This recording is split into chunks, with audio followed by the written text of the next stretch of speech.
দেখেন আল্লাহ তাআলা একটা পাগলের ভিতরও কি প্রতিভাটা দিছে। আপনারা গানটা মনোযোগ দিয়ে শুনেন প্লিজ। এত কষ্ট পাইতাম না রে, এত কষ্ট পাইতাম না, তোমার ভালো বাসা পাইলে এত নষ্ট হইতাম না। আমি তোমার ভালো বাসা পাইলে এত নষ্ট হইতাম না।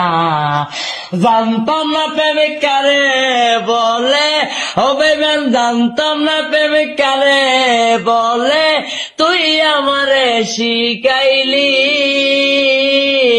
প্রেম প্রীতি শিখাইয়া, কই রইলি রে কই রইলি, আর কি মায়ালা গাইলি বন্ধু রে বন্ধু, কি মায়ালা গাইলি দয়াল রে দয়াল, বলতে চাইলে পারি না, তোমার ভালো বাসা পাইলে